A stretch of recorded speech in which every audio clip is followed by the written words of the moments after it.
Okay, we are ready. Ready. Good evening, ladies and gentlemen, and welcome to another edition of HLF Online. And we are delighted this evening to welcome two wonderful authors, Nawaaz Ahmed, the novelist whose novel we will be talking about this evening. And in conversation with Nawaaz would be Prajwal. Prajwal, another novelist, short story writer. But before that, let me, on my own behalf and on behalf of my fellow directors at HLF, and on behalf of all of you, welcome our two wonderful guests this evening, Nawaaz Ahmed and Prajwal Parajuly. And thank you both for joining us this evening, Nawaaz and Prajwal. And we are looking forward to your conversation about Nawaaz's novel.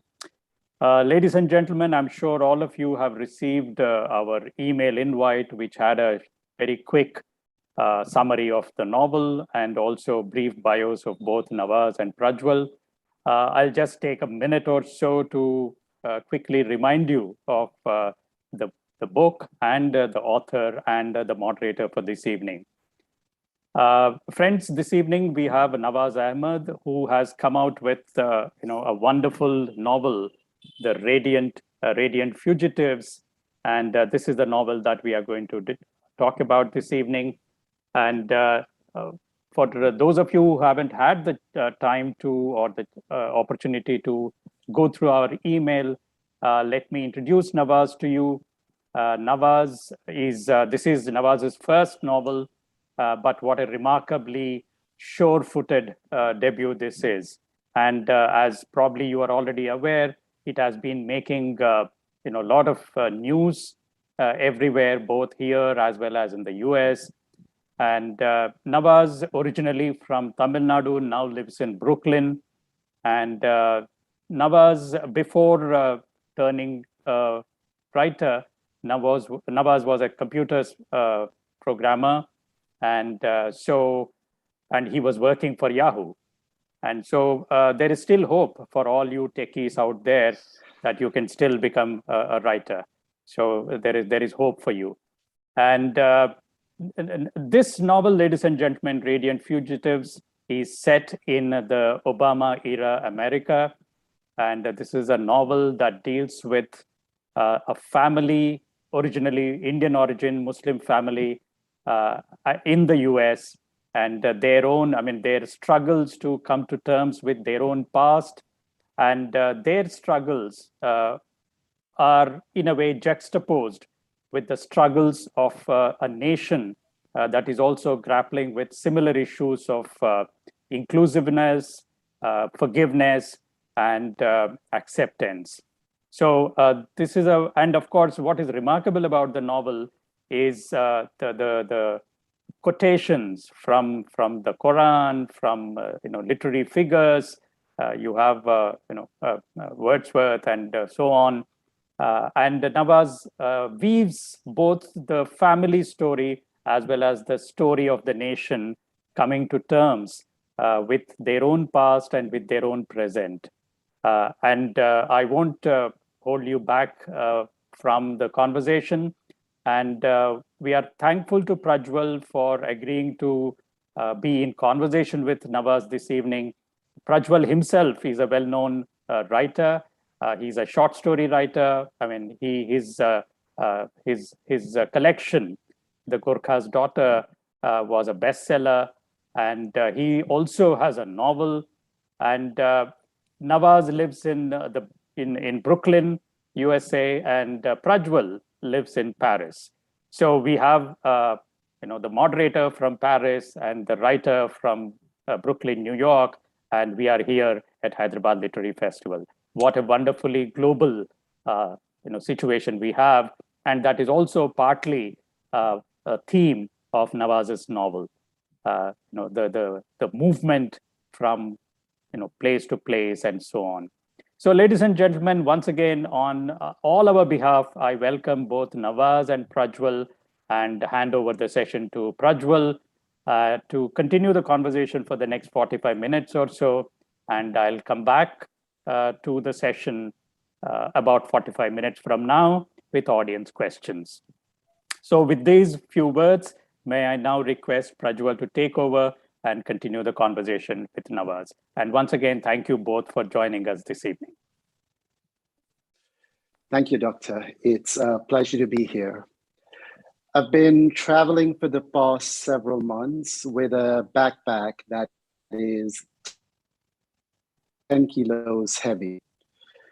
It would have been lighter, but a book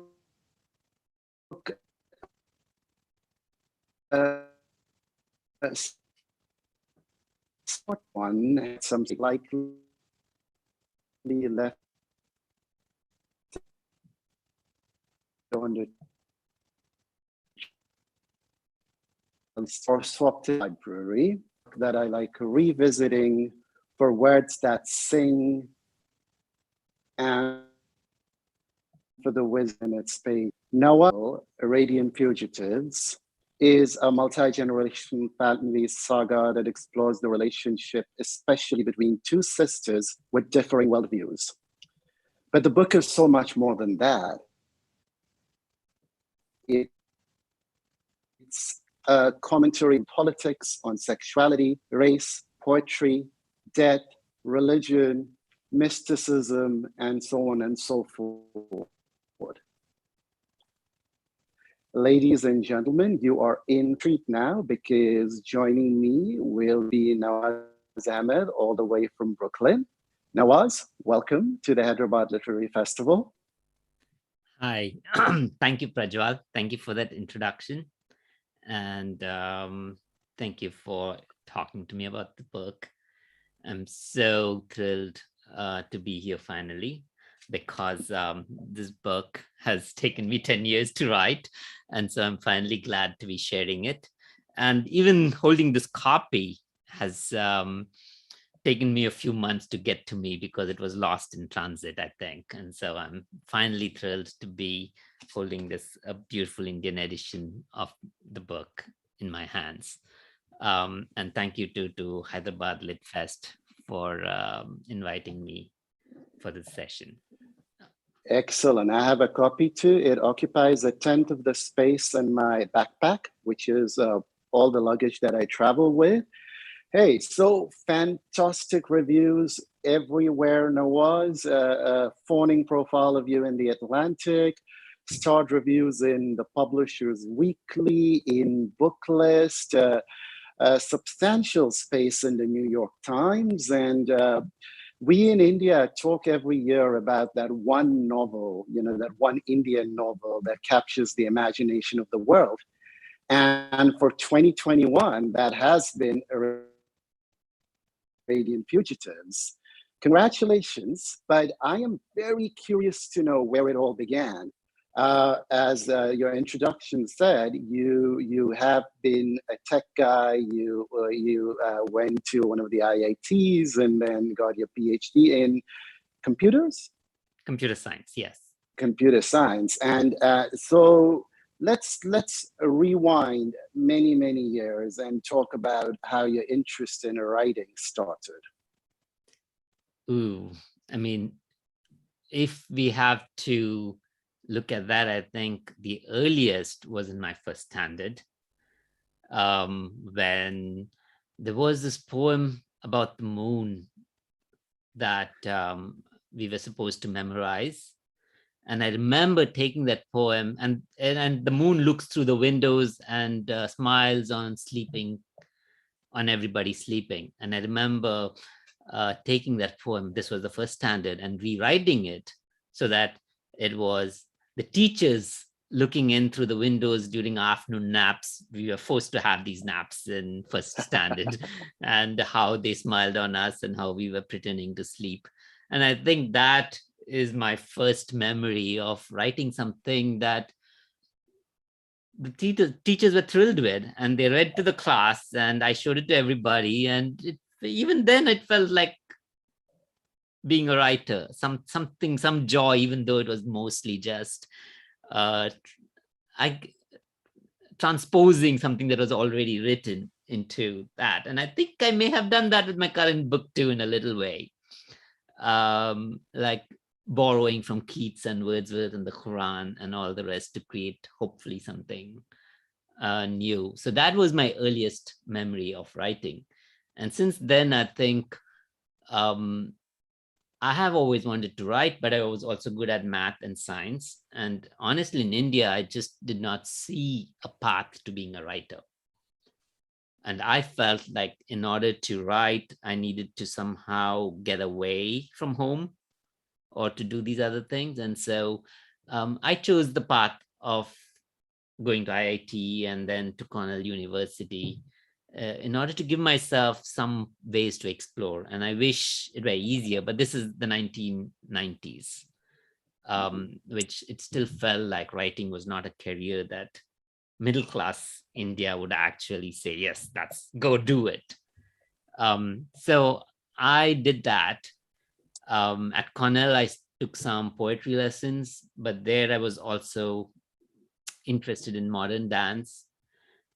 So I pursued those two passions at Cornell University while doing my PhD.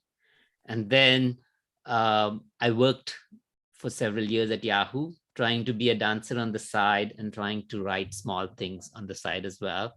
The dancing never took off because it required space, it required other people, it required a lot more commitment than I thought I had. I thought I have to dedicate all my life to dance if I'm going to be good at it. And it needs all these people. So let me try writing. Let me concentrate on writing. So I quit my job, got an MFA and started writing. And I didn't realize then that it would take as much dedication. I mean, I kind of knew it, but the journey took much longer than I thought it, but it was really like 10 years to write the book. But it's been worth it, hasn't it? Definitely. Okay. Yes. I mean, All the right. 10 years were also writing the book, but also learning how to write. One has to do both. So I learned how to write the book in those 10 years. Oh, you said you went for an MFA after quitting your job. So that was with the explicit purpose of wanting to be a professional writer, right? Yes, yes. And is that where Radiant Fugitives was born? Radiant Fugitives, the kernel of it was actually born before I went Okay. for my MFA. I woke up one morning with this vivid dream image scene of three women who were sitting in what seemed like my own apartment in San Francisco. I was living in San Francisco at that time. Okay. And the two sisters sipping tea, one of them pregnant, and their dying mother asleep in the adjacent room, or at least pretending to sleep in the adjacent room. And I woke up with a line as well, an opening line that I wrote down almost immediately. And then I thought, this is going to be a short story. Maybe I will try to write something up and send it as an application in my application for the MFA. Okay. And I wrote, and I thought it would be a novella at that time. It wasn't until like 2 years later, during my MFA, that I began to think of it as a novel. There was something about that scene that didn't let go. There was this tension between these two sisters. And that tension at that time seemed to me to mirror the other kinds of tensions that are flowing through me, through the country. And I felt like that would be a good vehicle to explore the things that I really wanted to explore in my own life. What year was this, Nawaaz? This was, the first idea was in 2008.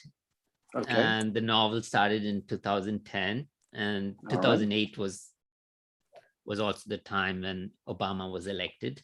So it was against that background of the upheaval that we thought and the progress we thought the country was going to make. Yes.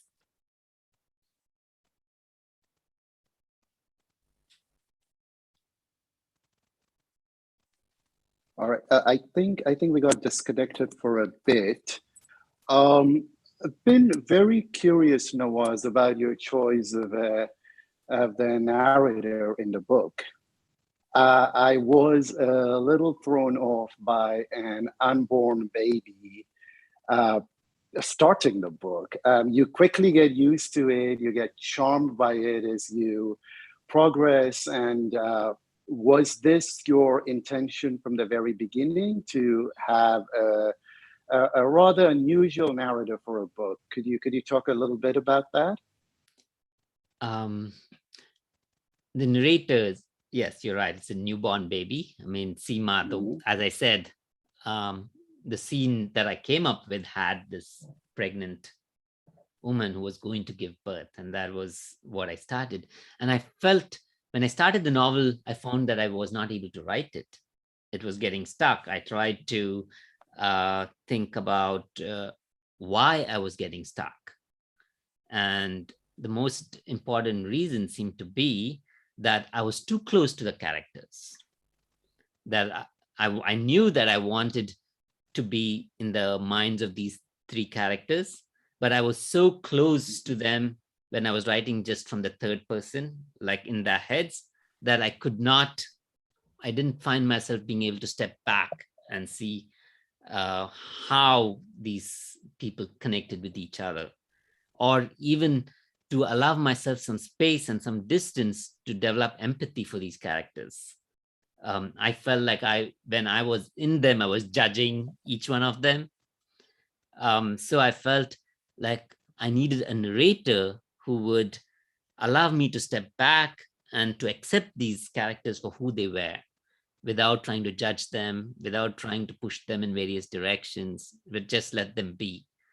And I was running during my second year during my MFA, that it suddenly occurred to me that if I chose the baby, Seema's to be born baby, as a narrator, I would achieve that goal. I would get somebody who was invested in telling the story, but also somebody who was trying to understand these people, trying to understand what's happening without preconceived notions of what the outcomes should look like or what the world looks like. This is somebody who's just more willing to accept everything that's there in the world, but grappling with it. And that's how I felt I was myself, that I was grappling with this new world that was being constructed, but still not knowing where or how it was going to develop. Nawaz, you say that these characters sort of came to you in a dream. Mother Nafisa and her two daughters, Seema and Tahira.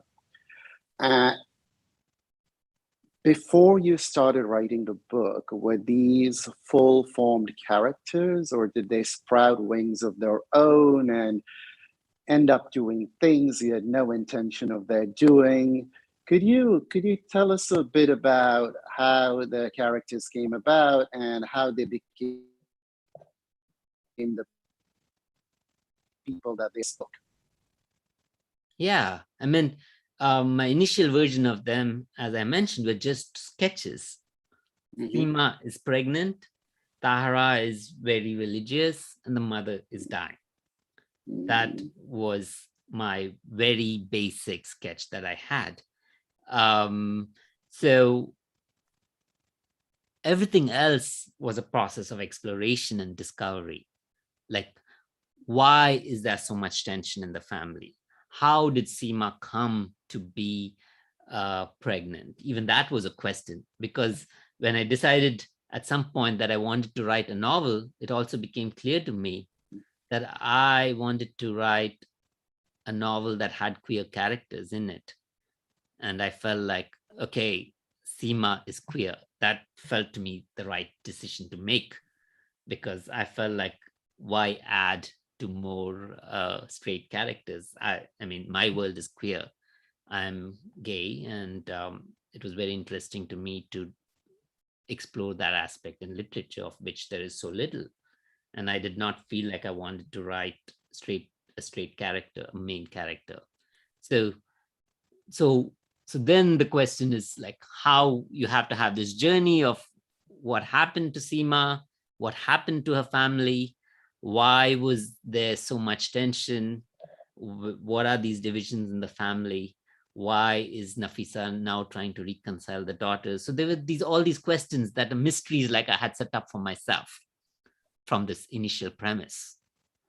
And draft by draft, I had to go around exploring these issues. In the first draft, I felt like I had captured Tahara's journey well, but I knew less about Seema. Like, how did Seema herself come to that place?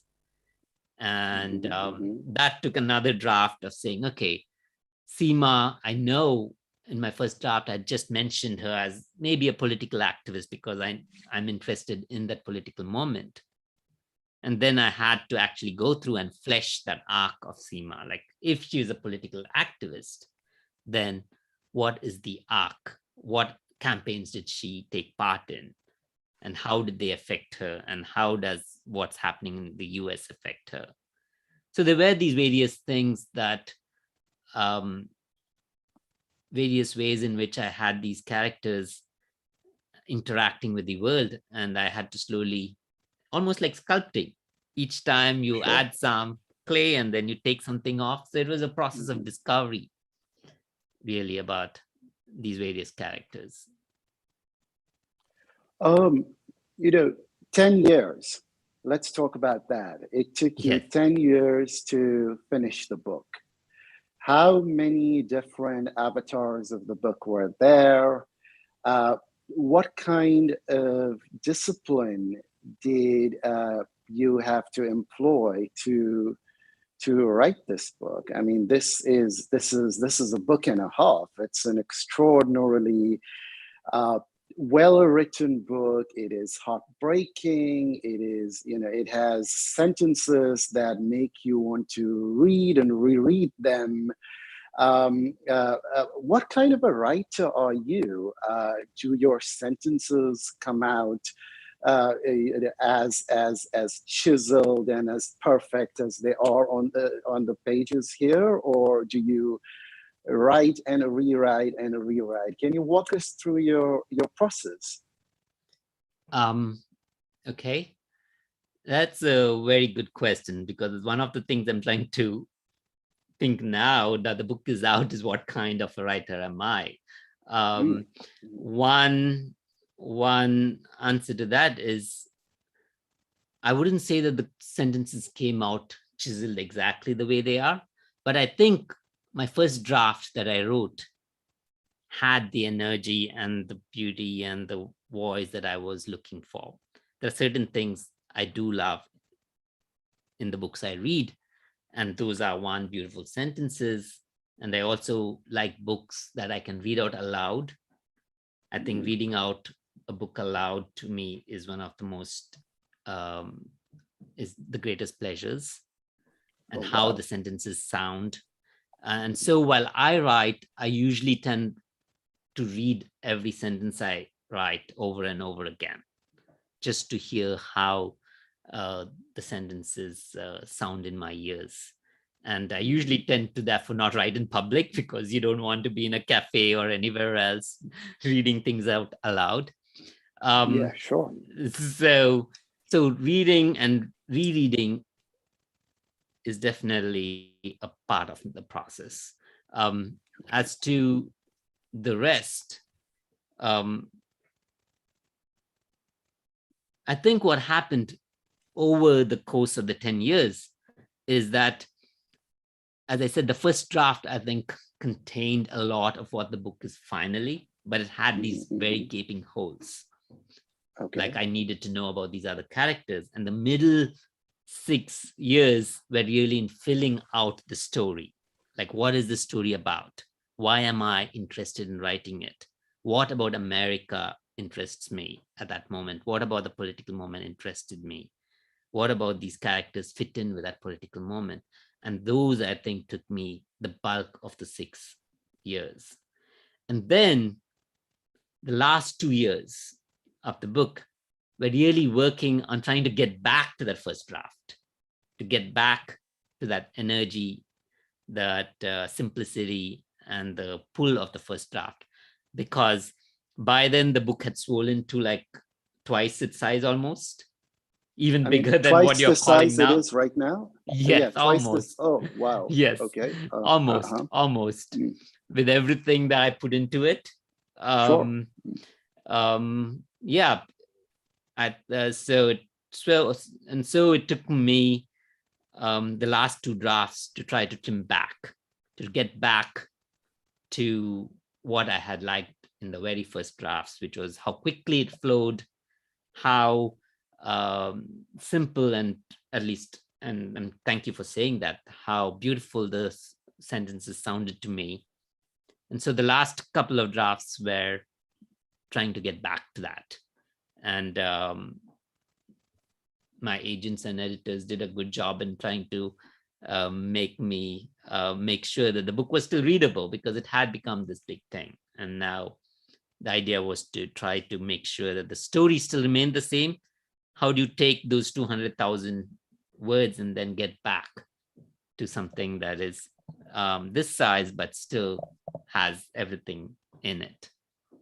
Excellent. Do you think the novel moved in the wrong direction with every subsequent draft between, say, draft 5 and draft 10?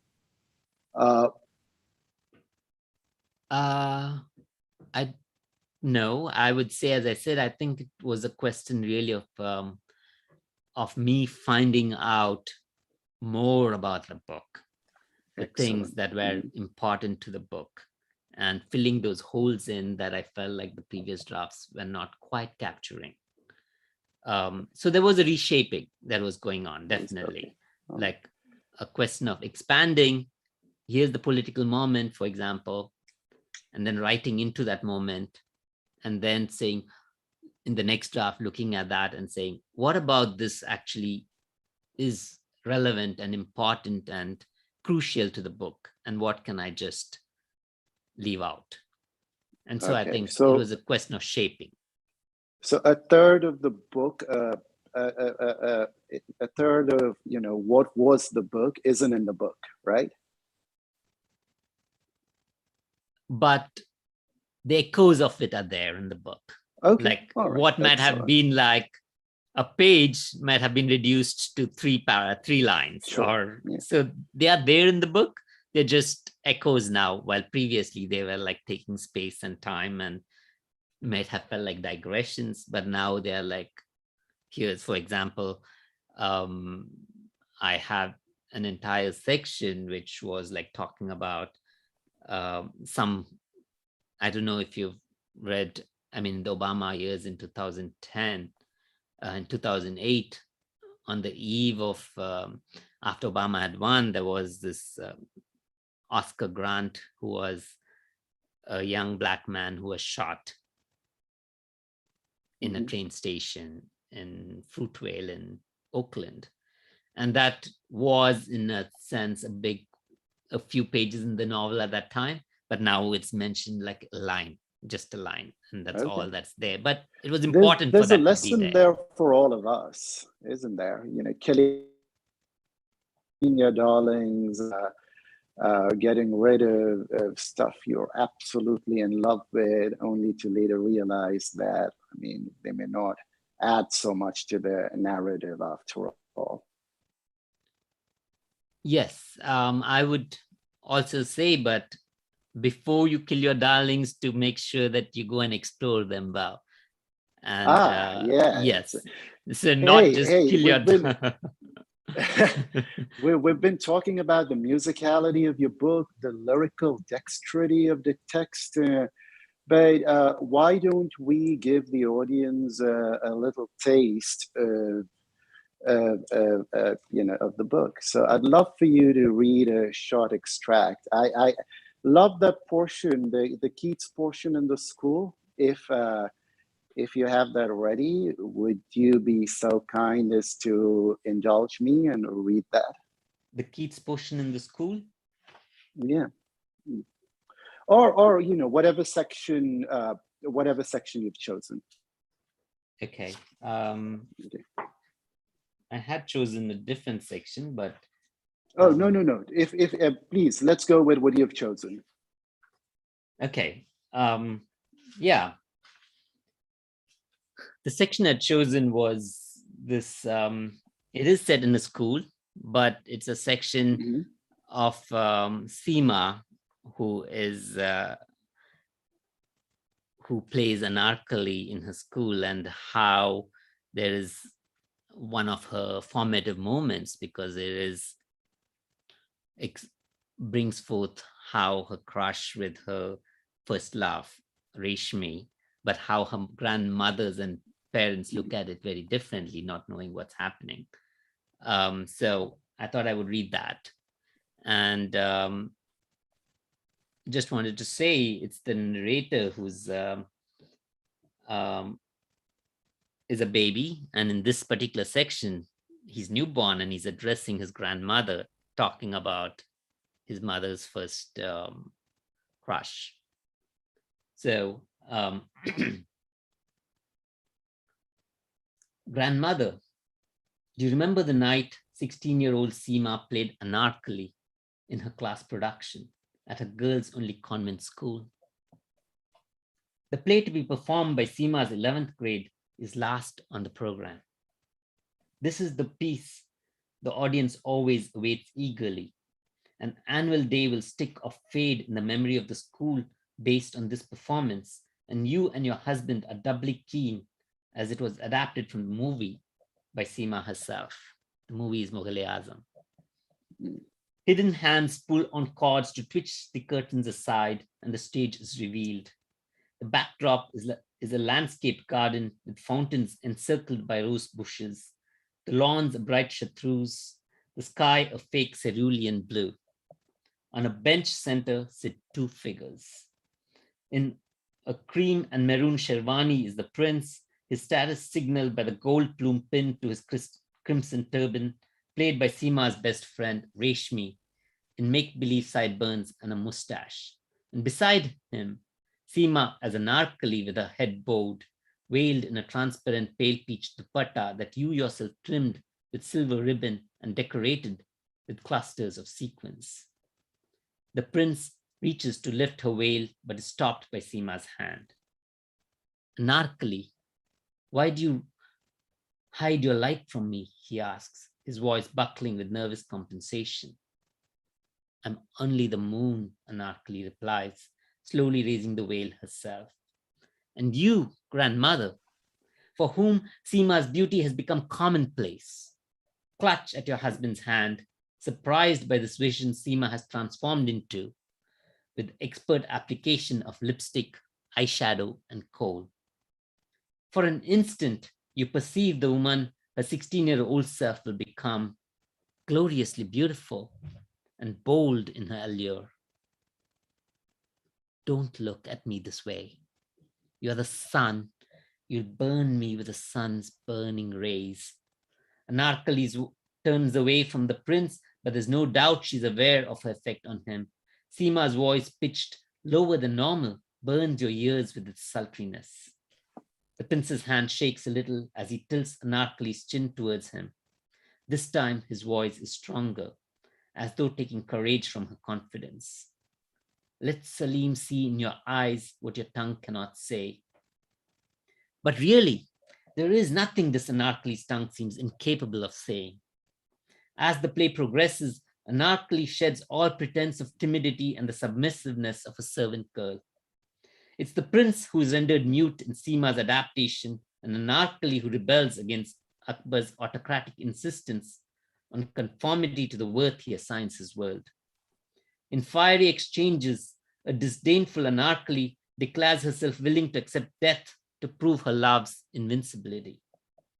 As pink-brown cardboard bricks are stacked around her to form a tomb under Akbar's unrelenting gaze, and the hapless Salim struggles in a restraining grasp of soldiers, she swears, you cannot erase my love from the world's face. Death will only cement it. This tomb will forever bear its tale. The standing ovation begins even before the curtains reopen for the actors' bows.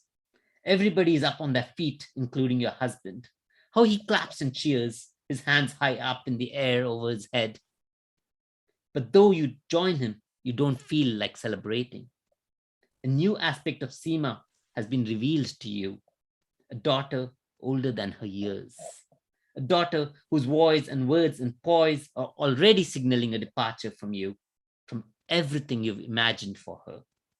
You don't know what to make of these misgivings. You're ashamed of the small-minded suspicion sprouting in you, some disastrous attachment, some unsavory weakness. But you'll be slipping up in your duties as a mother if you ignore them. Yet, despite your newly awakened fears, in your mind, you go over all the boys and bachelors in Seema's various circles. It doesn't occur to you to look closely at Seema and Reshmi as the two girls take their bows. Why should it? After all, there's little precedent to alert you to a connection of that sort. With Reshmi's arm clasped around her waist, Seema inclines a graceful salam towards the audience, then bestows a dazzling smile on her partner. And you have no inkling of the messages exchanged between them. Yeah, I'll stop. Wonderful, Nawaz. You read as beautifully as you write. Ladies and gentlemen, Radiant Fugitives by Nawaaz Ahmed. Please go buy a copy from your local independent bookstore. You will not be disappointed. You know, Nawaz, I've spoken plenty of times about the poetic language in the book, right? I've also been struck by how the book is almost an ode to various poets. I mean, you're thinking Keats, you're thinking Wordsworth, references to them, lines from them generously pepper the book. And then there's also the Quran everywhere. Could you talk a little bit about that, and also how a little bit about your literature, if you can. I think we have time for a nice, long, rambling reply there, and I'd love to know more. Could you repeat the last part of that question, please? Sorry, I think. Oh, I think we have time for a nice, long. No, just before reply. that. Yeah. Oh, before that. Keats and Wordsworth. You Keats, you have Wordsworth, you have the Quran, and could you talk about that and also about your literary influences? Yep. Yeah. I think what I was very drawn to when I started the book was this sense of poetry in the world. As I mentioned earlier, I think I started off as a poet, and I always think of myself as turning to fiction because I'm a failed poet. I love the way poets are able to capture so much about the world in such few sentences. The thing that I read just now, which is, includes lines from Mughal Azam. I have translated them from the Urdu, and those lines are in the Urdu are just absolutely beautiful. And I think the movie itself is a masterpiece, and definitely one of the influences to me is how poetry captures the world. What I was seeking to do when I wrote the novel is the sense of all this wisdom that we have accumulated over the years. And a lot of it, I felt like the way I worked with them, it came through poetry, through books about philosophy, through the Quran itself. These were all I felt as founts of wisdom that we have in our lives.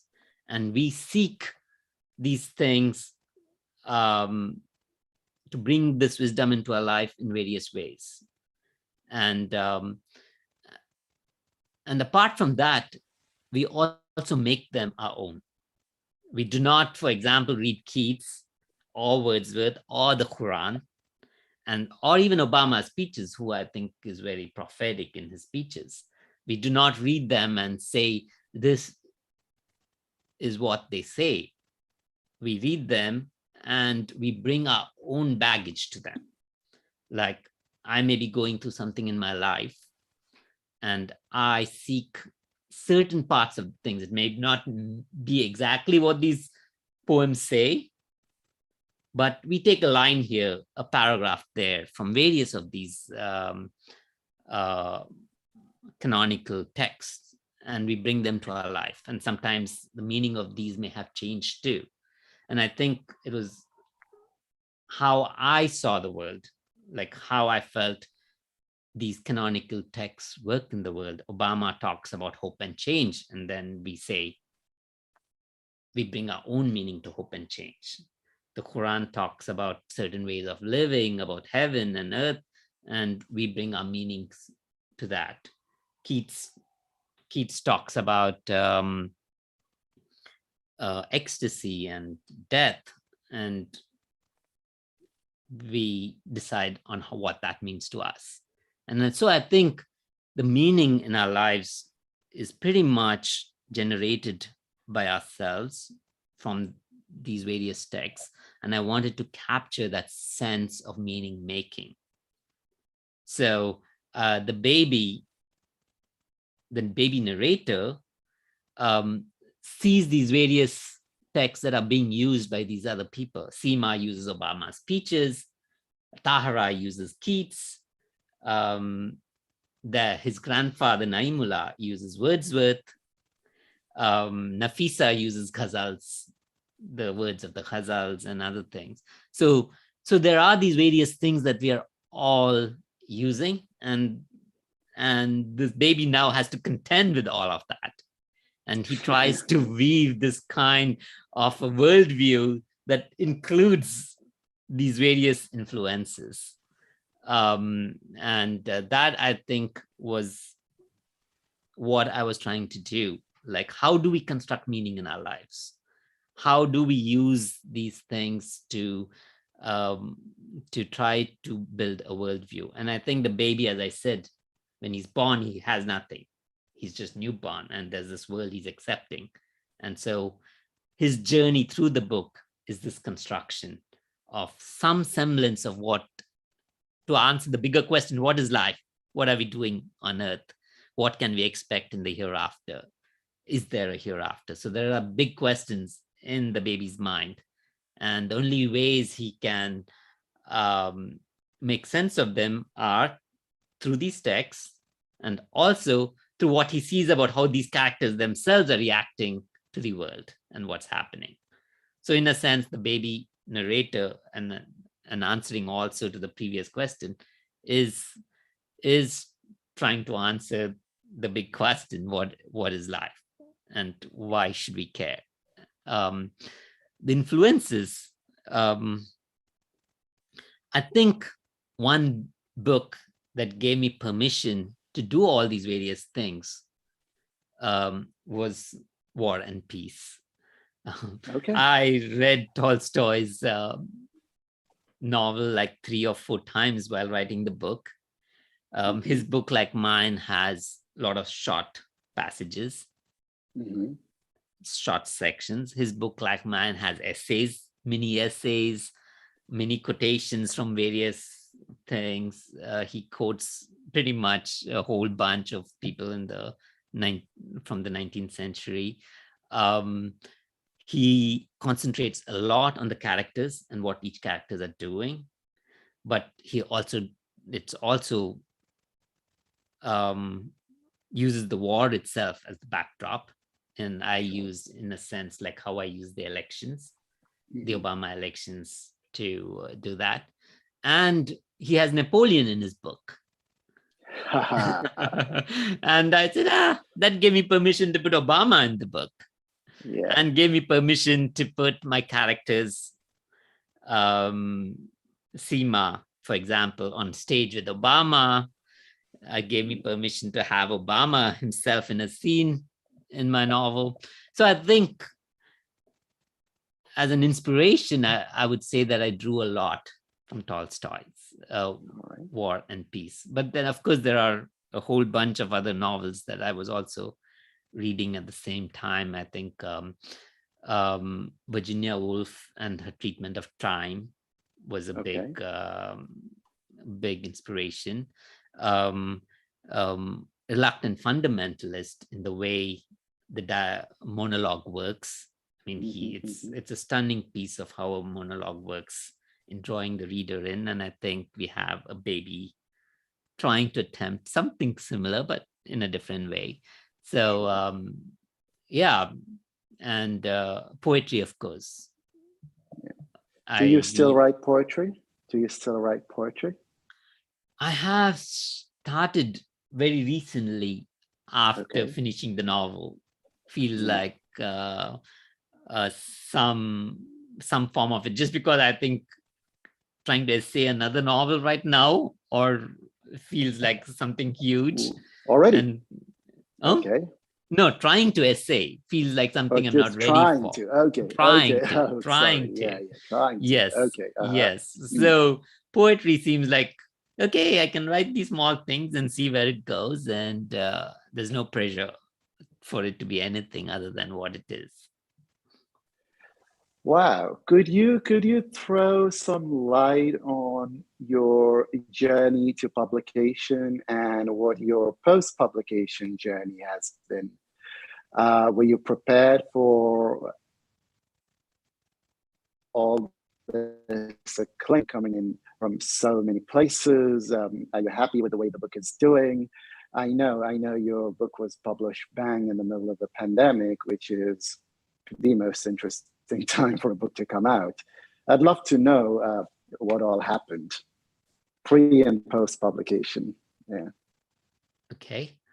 The book, as I said, was a long gestation of 10 years.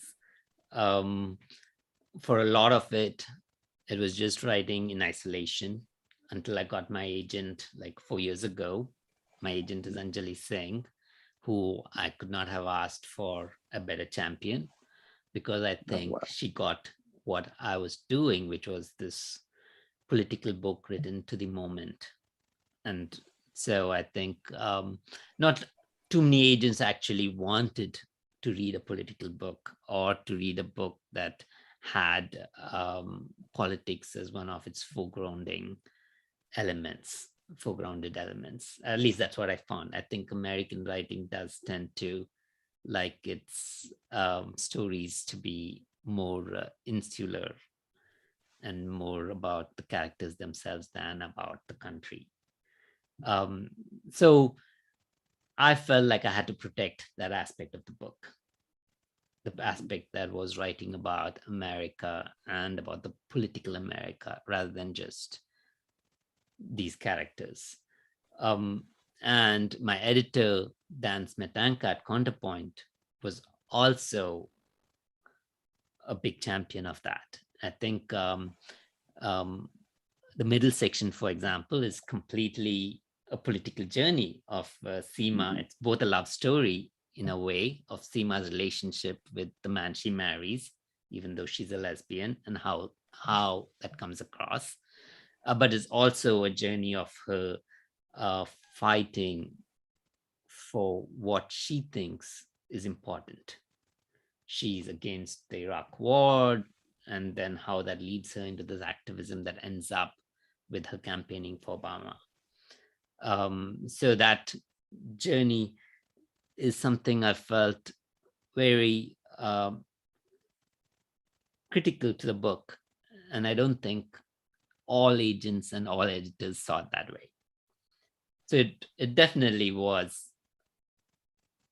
a fight to preserve that. And I'm so thrilled that my agents and my editors, both in India as well, I think the political aspects of the book was something that thrilled my Indian editors as well, Karthika and Ajita, and I'm so happy for their support.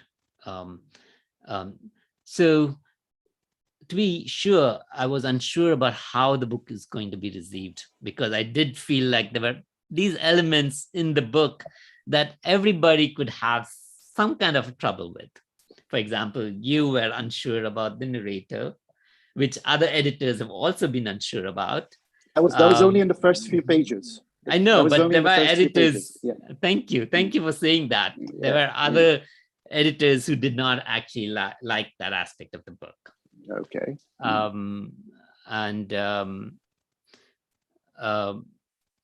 There were these various things that I felt like the book was what it was, and yet there were parts of it that may not rub well against various readers.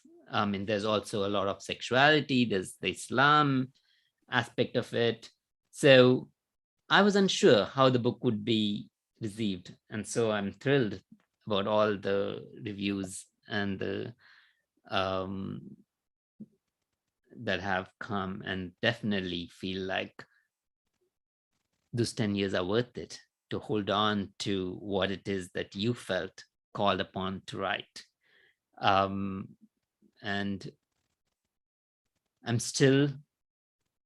the book is still only newly out. It's just been 2 months. So I'm still contending with how our readers actually receiving the book. And I'm hoping that the topics that I've spoken about in the book are things that resonate both in India and in the US. I mean, these topics about the deep divisions in our lives within family and within the country, I think we are seeing playing out everywhere. And if there's one thing that baby narrator espouses, is how can we come together in order to bridge these differences? And that's the journey he makes, this kind of melding of all these various worldviews to try to come to some coherence. And I hope that message will resonate with readers. Well, it has definitely resonated with me and thousands of other readers who have enjoyed the book tremendously and have taken so much from it. I hope it continues being read, Nawaz. I know it will continue being read. And congratulations once again on a glittering, brave debut. What's next for you? I know there is the attempt to essay a novel. But have you dreamt of something much the way you dreamt of the 3 characters in the book yet, or have you started scribbling something? Is there anything at all? I think I do like the big forces that that impact our lives, and I am still puzzling about technology as one of those big forces, except I have no idea how one makes a novel out of that yet. And so that's this idea that I'm thinking about, of all these various changes that have happened that technology has brought about. And of course, science fiction does it brilliantly. And it's not clear that I want to write science fiction, but that's an idea that I am definitely looking at and trying to figure my way into the various ways in which technology shapes our lives and what can we really expect of the future. Just don't make us wait for 10 years. Yeah, you can give yourself a maximum of 5 years. Yeah. Thank you for that advice. It's something I want to live by. It's lovely being in conversation with you, Nawaz. Thank you so much for your time. Thank you, Prajwal, for this. Thank you, Prajwal. Lovely conversation. I kind of lost track of the time. I just realized that we are in the last 5 minutes or so, but I'm sure our audience would not mind stretching it for another few minutes. Nawaz, thank you very much for taking us through the entire journey of the book, right from the dream to its reception now. Lovely anecdotes about. But what I really, I have a couple of, when I was reading the book, uh, probably you didn't have the time during this conversation to talk about the setting. I mean, why did you choose to set it at a particular time in America? I mean, what is it? I mean, Prajwal asked you about the political aspect of the book, so I would like you to say a little more about the political in the book. Okay. I said the book, as I said, the book and the Obama elections started around the same time. And there was so much hope in the US when Obama was elected. I mean, he said hope and change, and we believed that. But even at that time, I think immediately following 2008, it began to feel like the hope was dying pretty quickly in the US. Around that time, after his election, there was a rise in Islamophobia in the country. Again, I mean, it seemed like it died down for a while and it started again. There were like anti-mosque protests that were going around. At the same time, a lot of states in the US were also racing to include same-sex marriage bans in their state constitutions. So there was a gay rights struggle also going on that was heating up, and the country was getting very divided. And it seemed to me that the two characters that I had, my very religious sister Tahara and the very the political activist lesbian Seema, would both be impacted by these actions, and that it seemed implausible to me that they would actually ignore what was happening, that the world would somehow not have an impact on them. And so I decided then that these two strands would weave into their lives, and to make it more concrete, I set the novel at a particular moment in time, which is like 2 years after Obama has come, and there's this whole notion of how much hope was there and some of it fading away, and to put it at that moment, to talk about how or what we need to do in order to bridge these differences, and whether these differences can be bridged, and how do we talk about these things within the family, within the society, within the country. And I think we are seeing the effects even now. I mean, 8 years later, we had Trump come up, and no matter what you think of that, I mean, the divisions in the country definitely do deeper there as well. I feel like we are having similar moments in India where there are divisions that we need to figure out how to live through. And I think for me, it was important that we don't ignore the political moment. Yeah, that's also, one of the aspects of the novel that reminded me. Prajwal asked you about literary influences. One of the books that your novel, particularly the two diametrically opposite siblings and the political context, reminded me in some places of Zadie Smith's White Teeth, which again has two siblings completely opposed to each. I mean, in their orientation, completely. One is a devout Muslim and the other one is gay.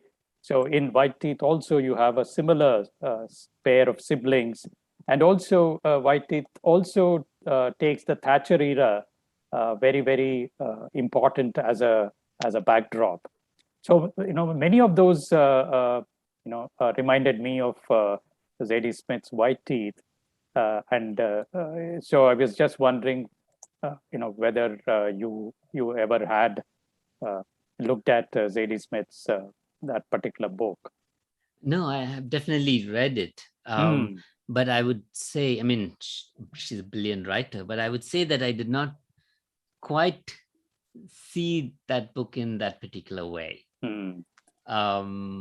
Maybe because it was set in the UK and I was Correct. writing to a very Right. different moment in the US. Hmm.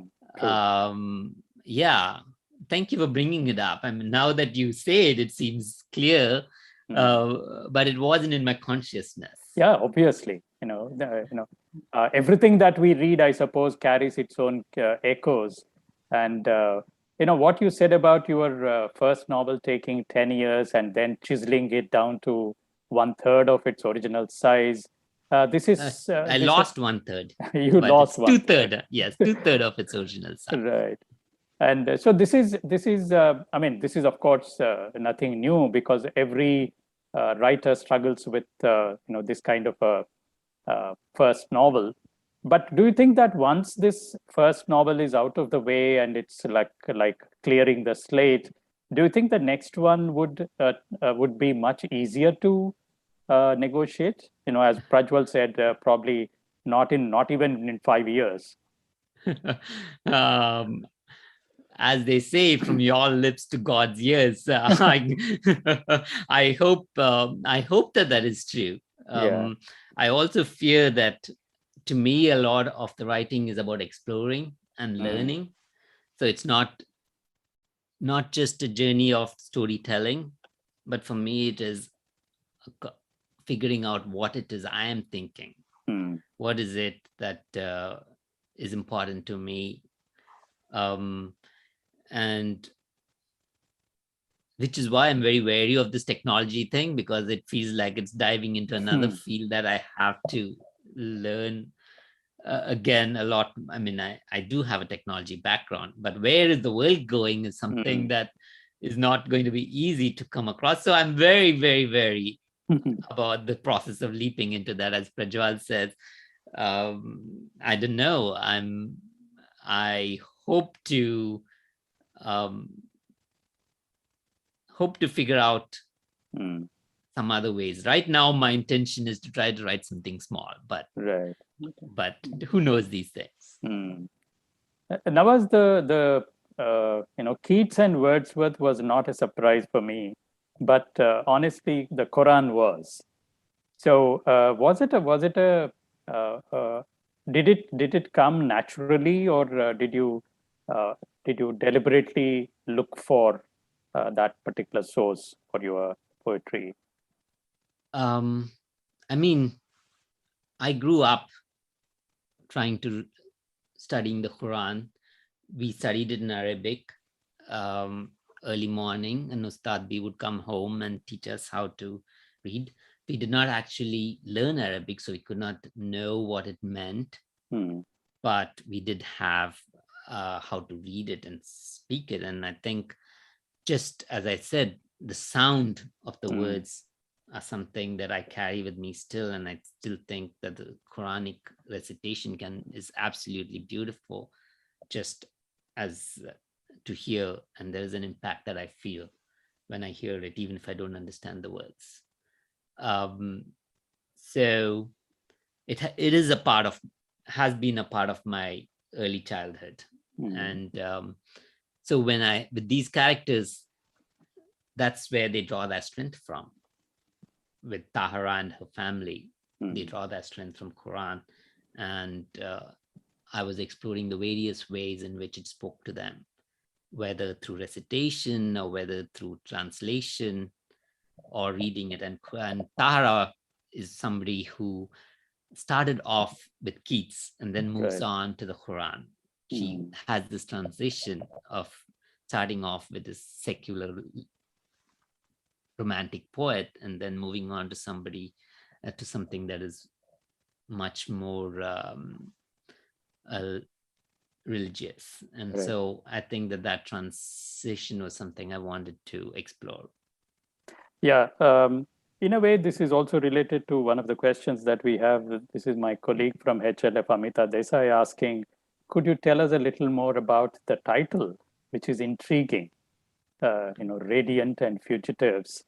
That combination is a little poetic, metaphorical. What exactly did you have in mind? Yeah. I have to credit my US editor for the title. It's a phrase that's there in the book. Right. It comes up pretty late in the book, but I Mm. think people will see it. To me, I'm drawn, I think, to the light. And there is a lot of light in the book, where we have rainbows, we have light, we have various ways in which light plays. And you have a lot of moon. I have the moon and the universe too. And also, I think there's also fog Right. that covers up the light. Mm. And I see, at least the book sees these characters as people all striving towards this light, fugitives in a way of fleeing from or towards light, fleeing from whatever darkness that they have and fleeing towards this light that they hope will enrich their lives or will make sense of their lives. And so this notion of fleeing towards the light, I think, in a very poetic way, is captured by the title Radiant Fugitives. And I'm absolutely thrilled with how it worked out. Yeah. Ramakrishna is asking the question that rewriting and editing the original draft, how does it affect the creative process? Because creative process is very often understood in, since you use Wordsworth as a spontaneous overflow. So how does this rewriting, affect the creative process? I would take Wordsworth's spontaneous overflow. I mean, he did say that, but he worked very hard on his poetry. He read and revised and rewrote them. There is the spontaneous overflow in the first draft, I think, and which is why the first draft was something worth holding on to and trying to get back to. But then there is the work of chiseling, of shaping, of trying to clarify what it is we are trying to say. The first drafts are sometimes messy and chaotic and probably going in various directions. And I think as the finished piece of work, it's the process of trying to figure out what it is we are saying and how do we say it in the best possible way. I mean, if Keats, on the other hand, was probably much more messier than and less than Wordsworth. And I think I would take Wordsworth's spontaneous overflow as more of propaganda and PR rather than how he worked. I think he was a much more meticulous writer. And Keats, would you say that, Prajwal? As to I am not as familiar with the writing processes of Wordsworth and Keats, but please continue. This is an absolute blast. Yeah, but since you asked that question, Nawaz, I feel that Wordsworth's later poems were far too mechanical and far too dry, because I think he became more and more conscious of the craft. Yes. And therefore, in a way, the spontaneous overflow you can see more in his early writing rather than his later writing, which tended to be, written to suit the agenda, the romantic agenda that they set out for themselves.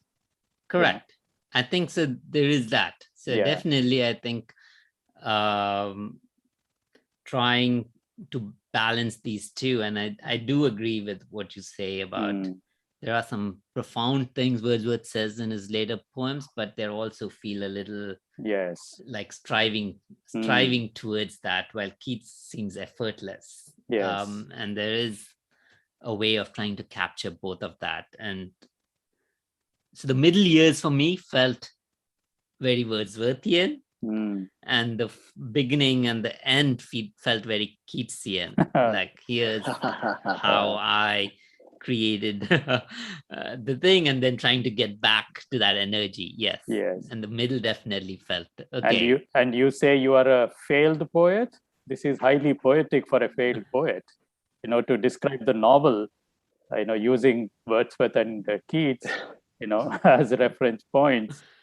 This is a very poetic. Thank you very much, Prajwal and Nawaz, for being with us this evening. And your conversation has certainly made many in